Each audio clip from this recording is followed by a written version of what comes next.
Thank you very much, Tom, for the gracious introduction. I want to make a few other acknowledgments to Tom Bell, the Chamber Board President. Thank you for helping to organize this. There are some members of my administration I want to make sure are introduced. My Chief of Staff, Bill Daley, is here.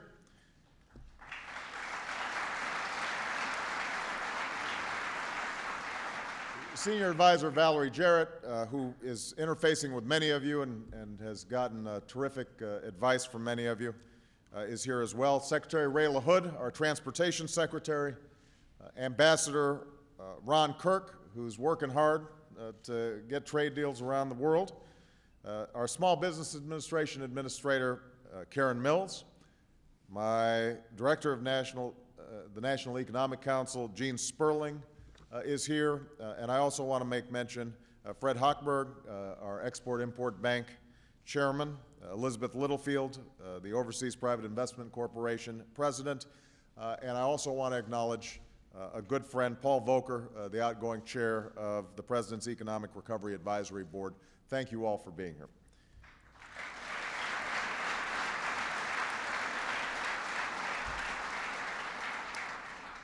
Now, Tom, it is good to be here today at the Chamber of Commerce.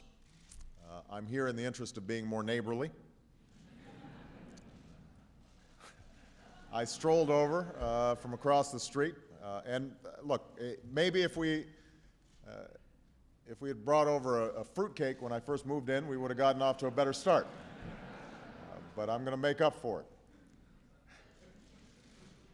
it. The truth is, this isn't the first time I've been to the Chamber, or the first time that we've exchanged ideas. Over the last 2 years, I've sought advice from many of you as we were grappling with the worst recession most of us have ever known. It's a recession that led to some very difficult decisions. For many of you, that meant restructuring and branch closings and layoffs that I know were very painful to make. For my administration, it meant a series of emergency measures that I would not have undertaken under normal circumstances, but that were necessary to stop our economy from falling off a cliff. Now, on some issues like the Recovery Act, we found common cause. On other issues, we've had some pretty strong disagreements. But I'm here today because I am convinced, as Tom mentioned in his introduction, that we can and we must work together. Whatever differences we may have, I know that all of us share a deep, abiding belief in this country, a belief in our people, a belief in the principles that have made America's economy the envy of the world. America's success didn't happen overnight, and it didn't happen by accident. It happened because the freedom that has allowed good ideas to flourish, that has allowed capitalism to thrive. It happened because of the conviction that in this country, hard work should be rewarded, and that opportunity should be there for anybody who's willing to reach for it. And because it happened at every juncture in our history, not just once, not just twice, but over and over again, we came together to remake ourselves. We came together as one nation and did what was necessary to win the future. That is why I am so confident that we will win the future again. That's the challenge that we face today. We still have, by far, the world's largest and most vibrant economy.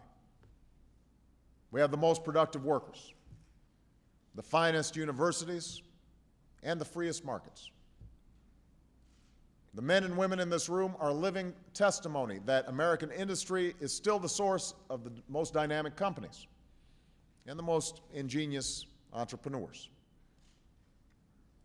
But we also know that with the march of technology over the last few decades, the competition for jobs and businesses has grown fierce.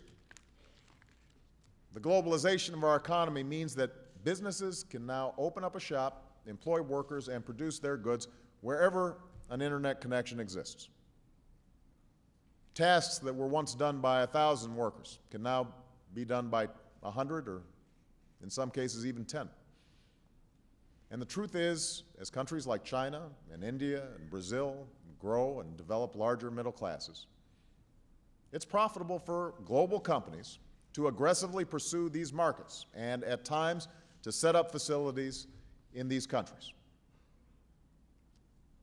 These forces are as unstoppable as they are powerful. But combined with a brutal and devastating recession, these forces have also shaken the faith of the American people in the institutions of business and government. They see a widening chasm of wealth and opportunity in this country, and they wonder if the American dream is slipping away. They wonder if the middle class, rather than expanding as it has through our lifetimes, is in the midst of inexorable contraction. And we can't ignore these concerns. We have to renew people's faith in the promise of this country, that this is a place where you can make it if you try. And we have to do this together. Business and government, workers and CEOs, Democrats and Republicans. And we know what it will take for America to win the future. We need to out-innovate, we need to out-educate, we need to out-build our competitors. We need an economy that's based not on what we consume and borrow from other nations, but what we make and what we sell around the world. We need to make America the best place on earth to do business. And this is a job for all of us. As a government, we will help lay the foundation for you to grow and innovate and succeed. We will upgrade our transportation and communication networks so you can move goods and information more quickly and more cheaply. We'll invest in education so that you can hire the most skilled, talented workers in the world. And we'll work to knock down barriers that make it harder for you to compete, from the tax code to the regulatory system. But I want to be clear. Even as we make America the best place on earth to do business, businesses also have a responsibility to America. I understand the challenges you face. I understand you are under incredible pressure to cut costs and keep your margins up. I understand the significance of your obligations to your shareholders and the pressures that are created by quarterly reports. I get it. But as we work with you to make America a better place to do business, I'm hoping that all of you are thinking what you can do for America. Ask yourselves what you can do to hire more American workers, what you can do to support the American economy and invest in this nation. That's what I want to talk about today, the responsibilities we all have, the mutual responsibilities we have to secure the future that we all share. Now, as a country, we have a responsibility to encourage American innovation. I talked about this quite a bit at my State of the Union. You know, companies like yours have always driven the discovery of new products and new ideas. You do it better than anybody. But what you also know is that it's not always profitable to, in the short term at least, for you to invest in basic research. It's very expensive, and the payoffs are not always clear and they're not always localized. And that's why government has traditionally helped invest in this kind of science, planting the seeds that ultimately grew into technologies from the computer chips to the internet. And that's why we're making investments today in the next generation of big ideas, in biotechnology, in information technology, and in clean energy technology. We're reforming our patent system so innovations can move more quickly to market. Steve Case is heading up a new partnership called Startup America to help entrepreneurs turn new ideas into new businesses and new jobs. And I've also proposed a bigger permanent tax credit for all the research and development your companies do in this country. I believe that is a priority. We also have a responsibility as a nation to provide our people with, and our businesses, with the fastest, most reliable way to move goods and information. The cost to business from outdated and inadequate infrastructure is enormous. And that's what we have right now, outdated, inadequate infrastructure. And any of you that have been traveling to other countries, you know it, you see it, and it affects your bottom lines. And that's why I want to put more people to work, rebuilding crumbling roads, rebuilding our bridges. That's why I've proposed connecting 80% of the country with high-speed rail and making it possible for companies to put high-speed internet coverage in the reach of virtually all Americans. You understand the importance of this. The fact is, the Chamber of Commerce and the AFL-CIO don't agree on a whole lot. Tom Donahue and Richard Trumka are not Facebook friends. Well, maybe, I don't think you are anyway. I didn't check on this, but they agree on the need to build a 21st century infrastructure. And I want to thank the Chamber for pushing Congress to make more infrastructure investments and to do so in the most cost-effective way possible, with tax dollars that leverage private capital and with projects that are determined not by politics, but by what's best for our economy. Third responsibility that we have as a nation is to invest in the skills and education of our young people. If we expect companies to do business and hire in America, America needs a pool of trained, talented workers that can outcompete anybody in the world. And that's why we're reforming K through 12 education. That's why we're training 100,000 new math and science teachers. That's why we're making college more affordable and revitalizing our community college system. Now, recently I visited GE in Schenectady, which has partnered with a local community college. And while students train for jobs available at the nearby GE plant, they earn a paycheck and they've got their tuition covered. And as a result, young people can find work, GE can fill high-skilled positions, and the entire region has become more attractive to businesses. It's a win-win for everybody, and it's something we're trying to duplicate across the country.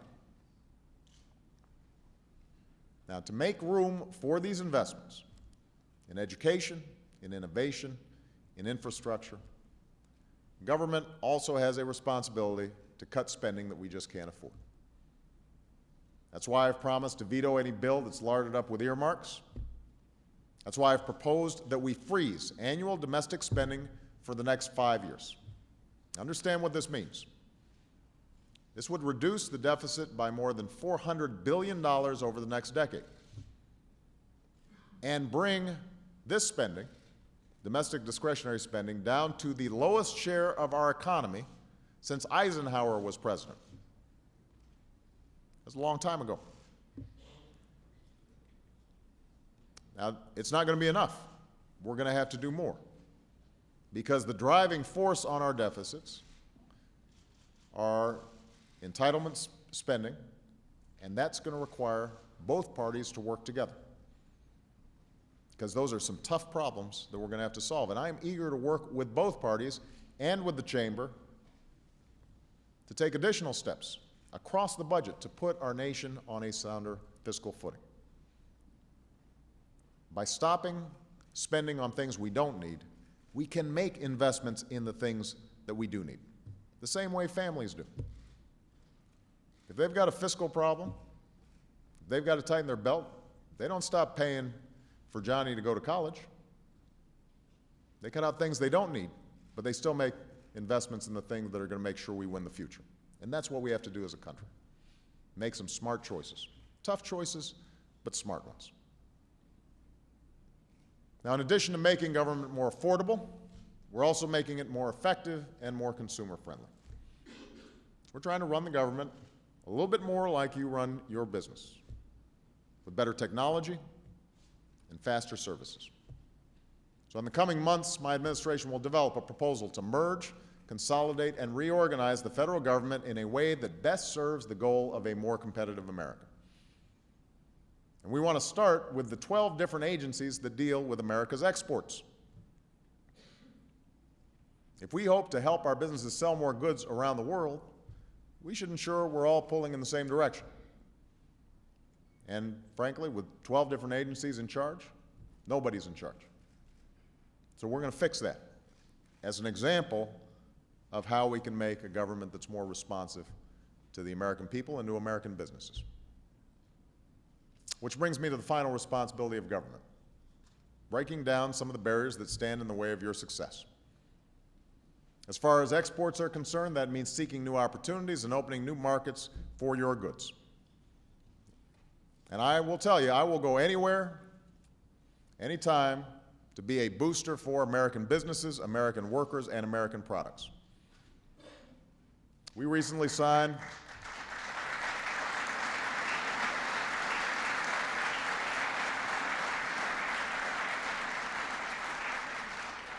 and I don't charge a commission. We recently signed export deals with India and China that will support more than 250,000 jobs here in the United States. We finalized a trade agreement with South Korea that will support at least 70,000 American jobs. And by the way, it's a deal that has unprecedented support from business and labor, Democrats and Republicans. And that's the kind of deal that I will be looking for as we pursue trade agreements with Panama and Colombia, as we work to bring Russia into the international trading system. Those are going to be our top priorities because we believe Americans have the best products and the best businesses, and if we're out there selling and we're out there hustling, there's no reason why we can't do a lot better than we're doing right now when it comes to our exports.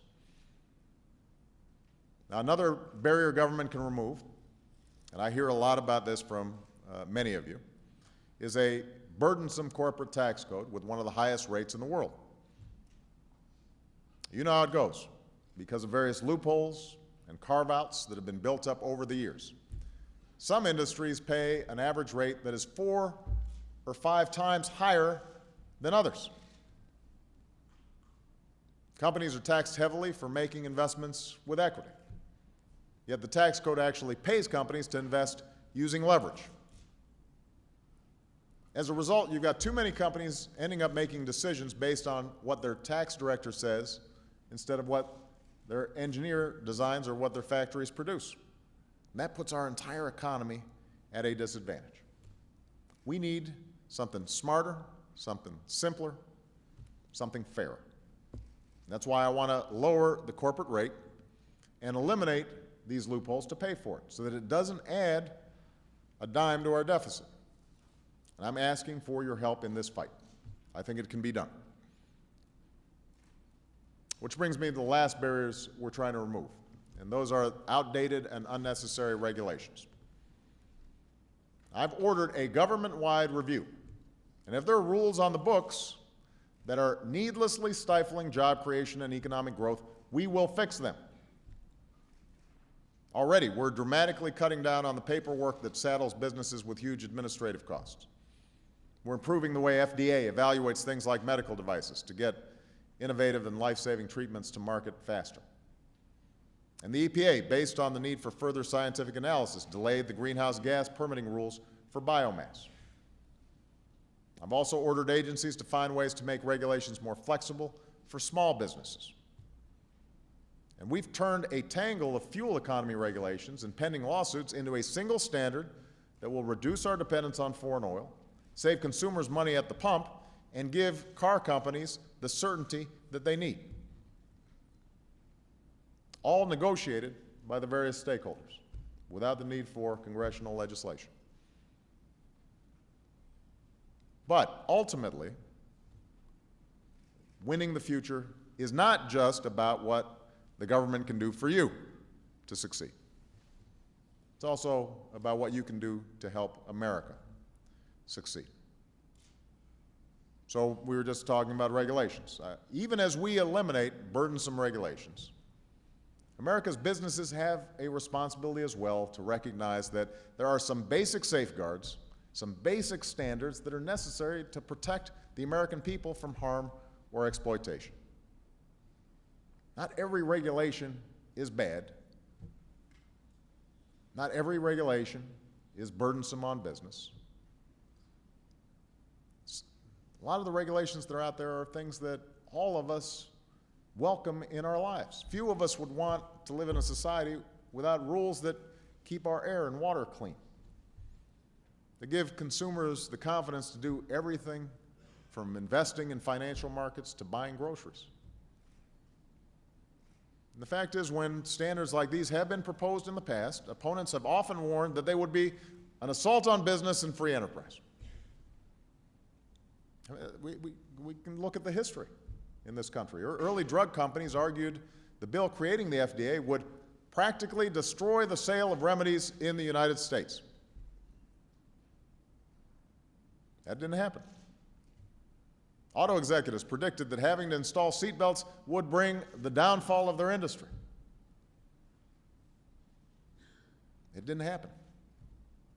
The president of the American Bar Association denounced child labor laws as a communistic effort to nationalize children. That's a quote. None of these things came to pass. In fact, companies adapt, and standards often spark competition and innovation. I was traveling when I went up to Penn State to look at some clean energy hubs that have been set up. I was with Steve Chu, my Secretary of Energy, and he won a Nobel Prize in physics, so when you're in conversations with him, you catch about 1 out of every 4 things he says. But he started talking to me about energy efficiency and about refrigerators. And he pointed out that the government set modest targets a couple of decades ago to start increasing efficiency over time. They were well thought through. They weren't radical. Companies competed to hit these marks. And they hit them every time and then exceeded them. And as a result, a typical fridge now costs half as much and uses a quarter of the energy that it once did. And you don't have to defrost shipping that stuff and then putting the warm water inside the freezer and all that stuff. It saves families and businesses billions of dollars. So regulations didn't destroy the industry, it enhanced it, and it made our lives better, if they're smart, if they're well designed. And that's our goal, is to work with you to think through how do we design necessary regulations in a smart way and get rid of regulations that have outlived their usefulness or don't work. I also have to point out the perils of too much regulation are also matched by the dangers of too little. And we saw that in the financial crisis, where the absence of sound rules of the road, that wasn't good for business. Even if you weren't in the financial sector, it wasn't good for business. And that's why, with the help of Paul Volcker, who's here today, we passed a set of common sense reforms. And the same can be said of health insurance reform. We simply could not continue to accept a status quo that's made our entire economy less competitive, as we've paid more per person for health care than any other nation on earth. Nobody is even close. And we couldn't accept a broken system where insurance companies could drop people because they got sick or families went into bankruptcy because of medical bills. I know that folks here have concerns about this law, and I understand it.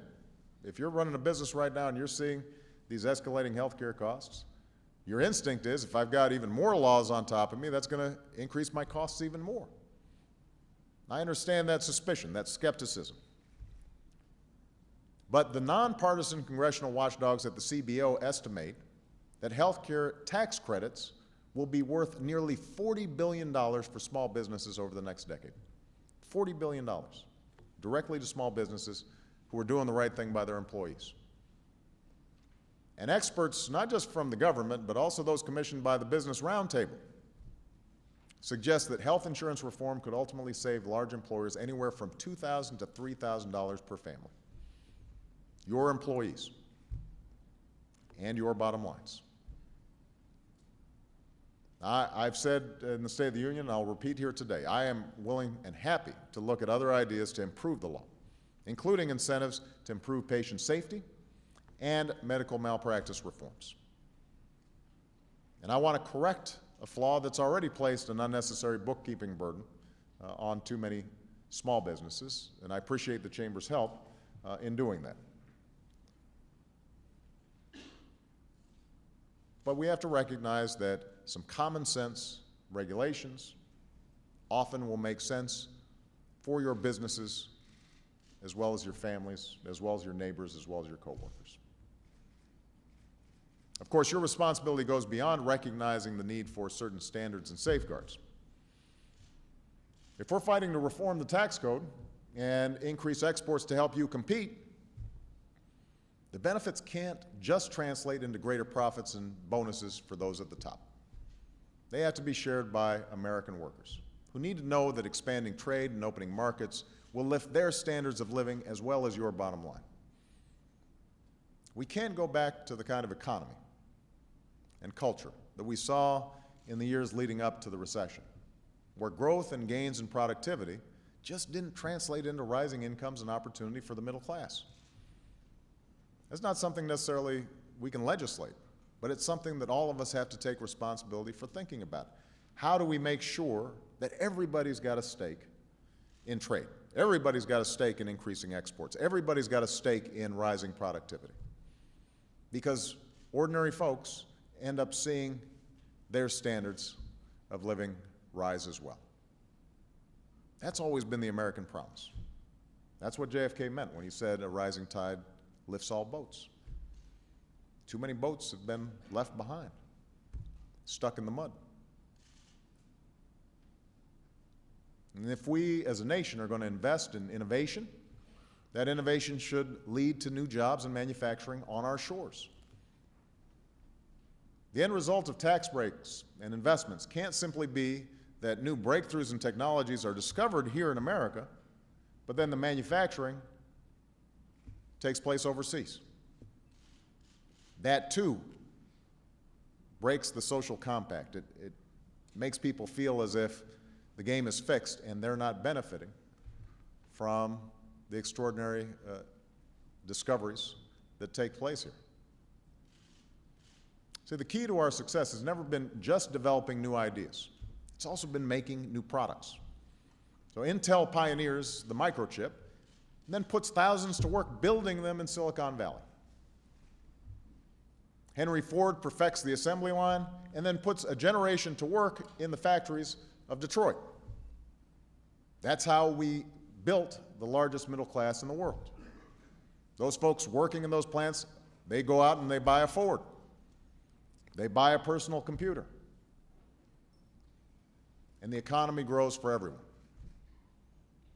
And that's how we'll create the base of knowledge and skills that propel the next inventions and the next ideas. Now, right now, businesses across this country are proving that America can compete. Caterpillar's opening a new plant to build excavators in Texas that used to be shipped from Japan. In Tennessee, Whirlpool is opening their first new U.S. factory in more than a decade. Dow's building a new plant in Michigan to manufacture batteries for electric vehicles.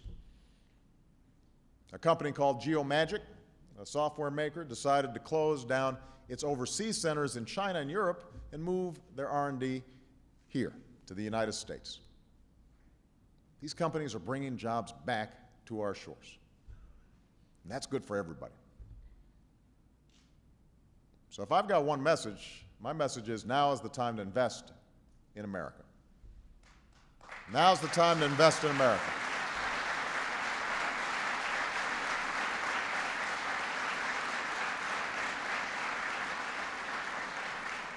Today, American companies have nearly $2 trillion sitting on their balance sheets.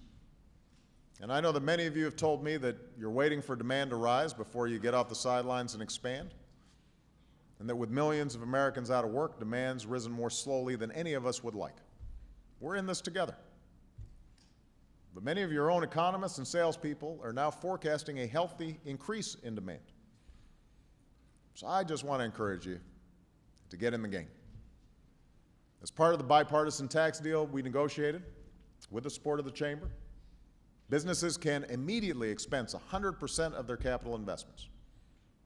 And as all of you know, It's investments made now that will pay off as the economy rebounds. And as you hire, you know that more Americans working will mean more sales for your companies. It'll mean more demand for your products and services. It'll mean higher profits for your companies. We can create a virtuous circle. And if there's a reason that you don't share my confidence, if there's a reason that you don't believe that this is the time to get off the sidelines, to hire and to invest, I want to know about it. I want to fix it. That's why I've asked Jeff Immel of GE to lead a new council of business leaders and outside experts so that we're getting the best advice on what you're facing out there. And we'll be holding our first meeting 2 weeks from now on the 24th. So you can get your emails in early with your ideas, with your thoughts about how we keep moving forward to create this virtuous cycle. And together, I am confident we can win the competition for new jobs and industries. And I know you share my enthusiasm. Here's one thing I know. For all the disagreements, Tom, that we may have sometimes on issues, I know you love this country. I know you want America to succeed just as badly as I do. So yes, we'll have some disagreements, and yes, we'll see things differently at times. But we're all Americans. And that spirit of patriotism, and that sense of mutual regard and common obligation, that has carried us through far harder times than the ones we've just been through. Now, I'm reminded toward the end of the 1930s, amidst the Depression, looming prospect of war, FDR, President Roosevelt, realized he would need to form a new partnership with business if we were going to become what he would later call the arsenal of democracy. And as you can imagine, the relationship between the president and business leaders during the course of the Depression had been rocky at times, had grown somewhat fractured by the New Deal. So Roosevelt reached out to businesses, and business leaders answered the call to serve their country. After years of working at cross purposes, the result was one of the most productive collaborations between the public and private sectors in American history. Some, like the head of GM, hadn't previously known the president, and if anything, had seen him as an adversary. But he gathered his family and he explained that he was going to head up what would become the War Production Board. And he said to his family, "This country has been good to me, and I want to pay it back. I want to pay it back." And in the years that followed, automobile factories converted to making planes and tanks. And corset factories made grenade belts. A toy company made compasses. A pinball machine maker turned out shells. 1941 would see the greatest expansion of manufacturing in the history of America. And not only did this help us win the war, it led to millions of new jobs and helped produce the great American middle class. So we have faced hard times before. We have faced moments of tumult and moments of change, and we know what to do. We know how to succeed. We are Americans, and as we have done throughout our history, I have every confidence that once again we will rise to this occasion, that we can come together, we can adapt, and we can thrive in this changing economy. And we need to look no further than the innovative companies in this room. If we can harness your potential and the potential of your people across this country, I think there's no stopping us. So thank you. God bless you. And may God bless the United States of America.